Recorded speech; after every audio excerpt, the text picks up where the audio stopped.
Welcome to Phoenix learner channel. இந்த வீடியோவில் பாரம்பரியமான எள்ளு பொடியை எப்படி சுவையாக வீட்டில் அரைக்கிறது அப்படிங்கிறத பற்றி பார்க்கலாம். இதுக்கு என்னென்ன பொருட்கள் தேவைன்னா 100 கிராம் எள்ளு, வெள்ளை எள்ளா இருந்தாலும் சரி கருப்பு எள்ளா இருந்தாலும் சரி, 8லேருந்து 9 காஞ்ச மிளகாய் எடுத்துக்கலாம். காரம் வேணும்னா 10 கூட நீங்கள் சேர்த்துக்கோங்க.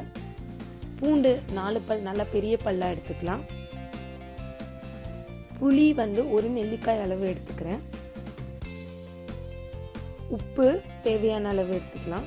இப்போ நான் என்ன பண்ண போறேன்னா, ஒரு வாணலில் எள்ளு, புளி, பூண்டு, காஞ்ச மிளகாய் போட்டு நல்லா வறுத்துக்கிறேன்.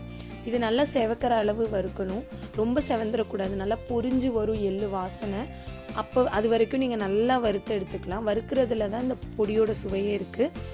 நல்லா வறுத்துக்கிறேன். இந்த எள்ளில் நிறைய மருத்துவ குணம் இருக்குது. முக்கியமாக பெண்களுக்கு ஹார்மோன் இம்பேலன்ஸ் இந்த மாதிரி பிரச்சனை இருக்குன்னா நீங்கள் அதுக்கு தனியாக மெடிசன்லாம் எடுக்க வேண்டாம். இந்த எள்ளை பொடியாக செஞ்சு டெய்லியும் ஏதாவது ஒரு விதத்தில் சேர்த்துக்கோங்க. இது பெண்களுக்கு மட்டும் இல்லை, குழந்தைகளுக்கும் அவ்வளோ சத்து வாய்ந்தது.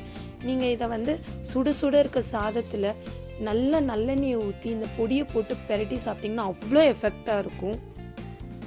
இப்போ பார்த்தீங்கன்னா நல்லா நான் வதக்கிட்டேன். இப்போ எள்ளு பொரியுது, எள்ளு வாசனை வருது. நம்ம இந்த ஸ்டேஜில் நல்லா வதக்கி பார்த்தீங்கன்னா தெரியும், எள்ளு நல்லா பொரிஞ்சு வந்திருக்கு.